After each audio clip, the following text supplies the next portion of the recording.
Alright guys, Jack here, JBF Music and Guitar Lessons, and what I've got for you today is a sort of reaction / analysis video focused on Prince. Now, full disclosure, I am not the biggest Prince fan in the world. I'm not going to deny for a second that he's got some good tunes, but generally speaking it's just not my jam. Having said that, the dude clearly had an insanely high creative output, not just in music but kind of all creative aspects. Like I remember there was some podcast, I think it was a Kevin Smith one, that he was talking about how he got hired by Prince's assistant to do this. It's like a film or documentary, and there was all sorts of weird and wonderful requests made by Prince for what he wanted. It, like, I think the reference Kevin Smith used was like a camel at 3 o'clock in the morning, and the PA has to tell Prince this isn't, this is not a normal request and not something that's really achievable. The reason I bring that up is because at the end of it, Kevin Smith kind of goes to the PA and it's all done and dusted, and I'm like, right, okay, what happens now? And the PA was like, goes to the vault. So evidently Prince has got some sort of vault, whether literal or metaphorical, that all these kind of projects just get put into that didn't see the light of day. So aside from like unreleased songs and B-sides, there must just be a ton of like stuff that was like, I've got an idea, I want to do this, I've got the money to chuck at it to make it happen. Although I'm not sure if Kevin Smith was actually paid for that, and if I've got the names and the details wrong, do correct me in the comments. This was a request made through patreon.com/JBF Music, and if you have your own, just hit me up on there. Or if you just want to show support for the channel, that is greatly appreciated. And on that particular note, I want to give a huge shout out and a massive thank you to Rabbi Rams, Matt Horseman, Glenn Kelly, Stephen Williams and Rebecca Hay for their continued support on Patreon. Cheers guys. Alright, so I'm using this handy most replayed feature that seems to have popped up on YouTube recently, where you can see the kind of most popular bit of the video, just to kind of skip forward, so we've got a bit of a build up and into the soul. And let's see if Prince is all he's cracked up to be. Roll this.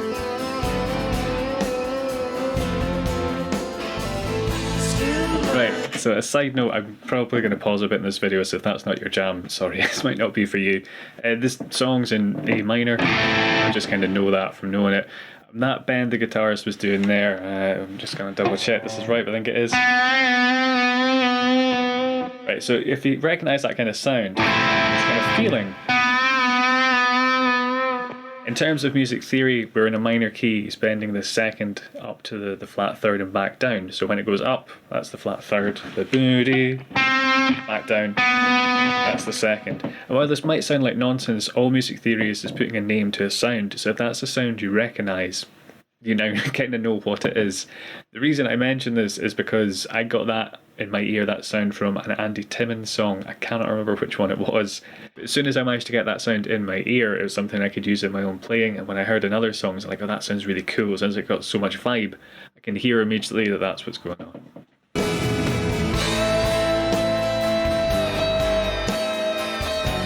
So just cool, like nice standard bluesy rock licks, slightly fuzzy tone, quite cool. A little bit of Dorian, picking near the bridge quite aggressively, a kind of spanky tone, and also not playing too much, dripping out, coming back in.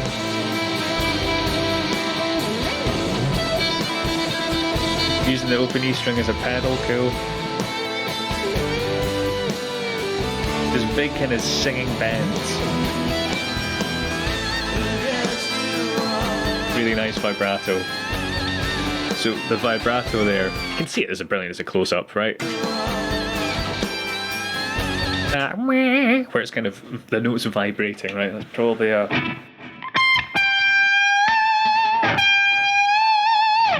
Need to warm up my hands and work on mine. So bend the flat 7 up to the root for guitar nerds among us. And if you just bend the note, it's perfectly fine, but when you add in this nice controlled vibrato,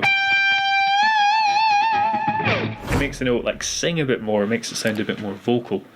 So if you hear someone saying vibrato, that's what it is. Imagine this is the pitch of a note. This is the perfect tone of the note. If you go a little bit above and a little bit below, that's a vibrato. You can just go above it, you can just go below, but if you go above and below, we still hear what the intended pitch is, but for some reason it just sounds nicer to our ears, that it kind of wobbles a bit above and below. Obviously if you go too wide, it'll sound a bit over the top. These kind of power blues pentatonic licks. Some more kind of trem picking stuff. Yeah, so trem picking is just picking fast on one string, and it's an effective way, say you're going up a scale and you want to give it some attitude instead of just playing the notes like that. You know, it can really help kind of build up a bit of tension. He's doing a bit of showmanship, lifting the guitar up, doing kind of trills and that sort of thing here as well, which is cool, as you'd expect from him, I suppose.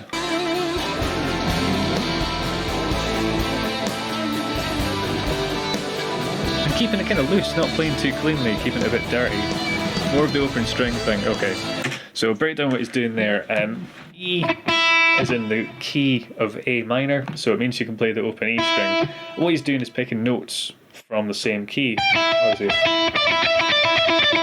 Something like that. So you can play an A minor scale and alternate the scale with the open E string. It can sound a bit classical if you're not too careful with it, so he's kind of doing it just enough that it's still kind of fits the context and doesn't get into that neoclassical thing, keeping it still kind of more like a hard rock, like maybe a Randy Rhoads or Richie Blackmore kind of thing. Both guys who did use a lot of neoclassical elements in their playing. I'm going to have to pop that back. The guy on Acoustic here is clearly just loving this.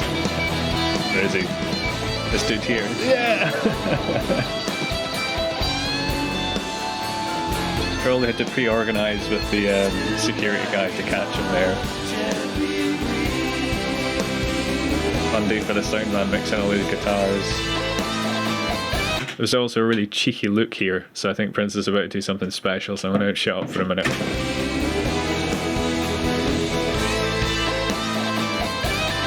Nice.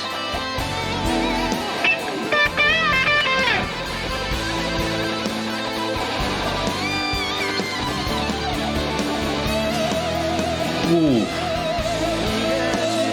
Okay, that's pretty cool. I really like that. That jumped out at me. I'm going to break that down, but that will be in a separate video, and you'll be able to get that with the eye up there, whichever one comes out first. I'm going to talk about it a bit more generally about what's going on there. So he's doing these really nice kind of vocal, simple kind of pentatonic. Is that it?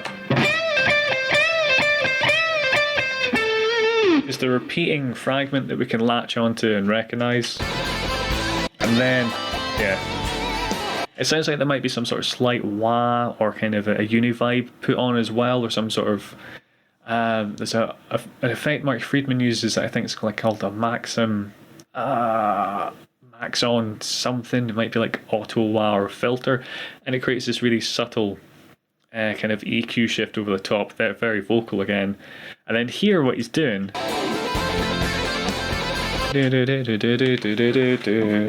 He's going up again, your A minor scale. Then he's kind of either going to triplets or just trem picking and hoping for the best. And again, it's creating this kind of, it's like the trem picking before, it's creating this sense of movement, of tension, of things building. So it means when he does the big kind of power slide in a bend, the tension's built up and it's kind of being released. You know, what did you do then? Okay, so the end there, it probably is a little bit sloppy. This is just what happens live sometimes, and it's also proof that it doesn't need to be perfect. It doesn't need to be immaculate. It more or less sounds like he's kind of coming down in A Dorian. Even if you just, so it's shape, right? Use that shape, and even if you just kind of trem pick wildly and hope for the best, it's not going to be too bad, you know, if your coordination's okay. And I think he knows that. I think he knows he's kind of built the solo. He wants to do a fast thing. It doesn't have to be perfectly played. It doesn't have to be immaculate. It has to have vibe. And then when he resolves it to this fantastic... let's not mute out the note this time. You know, this really lovely bending up to the fifth with a ton of vibrato on it. Really nicely played vibrato, really well controlled. It just makes it work. It's kind of like a Gary Moore often does a similar thing where the dude could play incredibly cleanly and with a lot of precision, but he's kind of leaving a lot of slopping. You kind of dirt, a bit like Stevie Ray Vaughan, because again, another guy who could play things very precisely when he wanted to, but letting this kind of slop into your technique, it often actually adds more fire and passion than if you play things pristinely. Like modern metal bands, a lot of the complaints are people will be like, oh, it sounds soulless, and part of that I think comes from things being so precise, so good in the technique, that to some people's ears there's no passion in it, because it's almost like devoid of a human element. That's a topic for another day. I think there's a lot of stuff like that I do enjoy listening to, but there is something about someone just hammering a guitar and sort of expressing something that I think speaks to the human psyche on a very visceral level. It's like the caveman fire equivalent of guitar, right?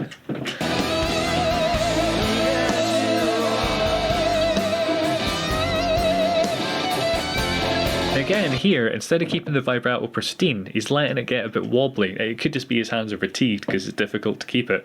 But it could also be intentional in that he's gone, I've done this, I've proven to you I can do a nice vibrato, and I'm going to do a slightly more intense one. So rather than it being a really vocal one, it's getting a bit more, a bit more kind of frantic, a bit more tense.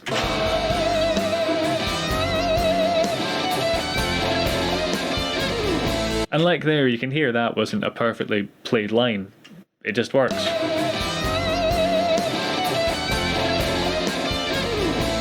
What's also interesting is how close to the bridge pickup he's picking. I tend not to pick there again. I tend to pick here more, but you get more string tension here, so you get a slightly brighter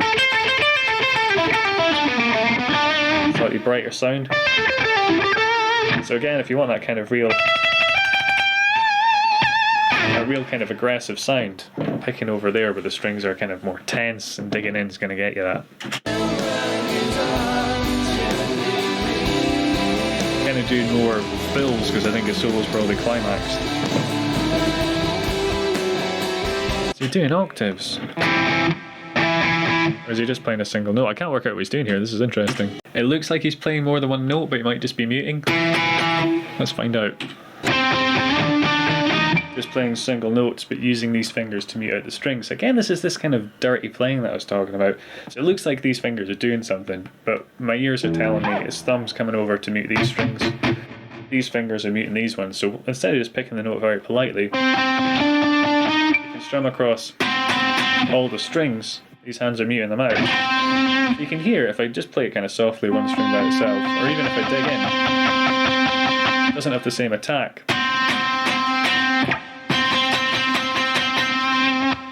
Get more noise because you're hitting more strings. You get that initial kind of attack of the pick hitting the strings, really helps it pop out.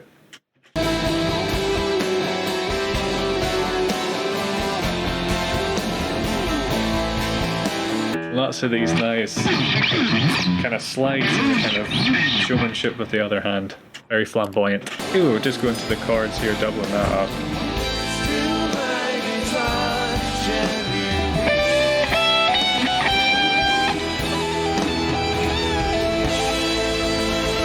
A wee bluesy lick just to wrap it all up. Yeah. Cool. Right. So this thing here. Not showmanship this time. His fingers are across the strings so they don't ring out. Because it's probably very loud on stage, and if you are, you risk creating feedback, which if you want to do is fine. But here he just wants to sustain. Where are we? Of course, right. This note here. And the problem is eventually that note dies out. So what he's doing is hammering on and pulling off to kind of like reactivate the note. So using his left hand to pull off back to that note. When you can hear the sustain kind of dying out a bit. And again, even if he's not going for feedback, if I keep this hand away, you can hear a slight string resonance in the background. That just takes it out, just mutes it. And it eliminates the slop, whereas otherwise he's been kind of leaning into it. See his middle finger resting right on the strings there. Just chucks his guitar away at the end. Swaggering off the stage like a boss. Nice. So, while I wouldn't say that this was like a tour de force in like technical guitar playing, it was all very solid, very well suited and tasteful playing. It worked with the song. And I think that's probably, well, Prince is a multi-instrumentalist. I wouldn't really class him as like a virtuoso in one particular instrument, although I've never really seen him play much piano, so he could be there. What I've heard from him on guitar and bass, which admittedly isn't a huge amount, is what you'd call like just really solid professional playing. And I think this is what he really kind of excelled at, was, you know, you'd have someone like Alan Holdsworth, just this insanely amazing fusion kind of jazz player. He could bust out a solo for people and they'd be like, oh, okay. They would not really get it, because unless you're kind of heavily into guitar, a lot of it will go over your heads. Prince can come about, strut about the stage, do it. It's kind of like bluesy licks that have been played to death because they sound good, and he's going to get more of a pop from this is something that I think is quite interesting, and I might delve into in a different video in more kind of detail. But he does this thing of doing, I wouldn't necessarily call it simple things, but because it's still difficult and there is learning craft that goes into like getting good at a discipline like this, but he has his base of stuff that he does, and he does that exceedingly well. Like in this one we had the kind of bluesy licks, we had some really kind of nice bendy things, we had the trem picking, the use of the open string, and then some faster parts mixing in some kind of sloppier ideas with some more clean things, like, you know, the string muting and that sort of thing. And I think what really helps this is he's very much a pocket player. So when we say someone's in the pocket, it means they've got a very good internal meter, a very good sense of timing. And combined with this, he also has a pretty good tone, which is a thing it's somewhat subjective and difficult to describe. But if you give a non-guitarist a guitar and say, play a note on that, you give a sort of amateur guitarist a guitar and you say, play something on that, just playing the same thing like a note or a chord, and you give it to a professional, it just sounds better the more kind of skilled the person is at the discipline, which doesn't make sense because all you're doing is like that. But there's some sort of micro adjustments you make the more you play, where you make things sound better, which is a terrible way of explaining things, but it's the only way I can. And he does that on all the instruments he plays. And while, you know, chucking loads of money at like high-end guitar and vintage amplifiers and all this kind of stuff can help, there is just a command and control of the instrument he has here. Combine that with what is pretty tasteful playing that fits the song. He's using a lot of licks and ideas that people recognise, throwing in some showmanship and doing some things that might make you go, oh, what's going on there? You put that all together and you've got a guitar solo that most people are just going to really thoroughly enjoy. Hit up Patreon if you want to support the channel. You can check out these videos, leave a like and a comment, or hit subscribe to keep up to date with the channel and make sure you never miss out on new content. But cheers guys, and have a good one.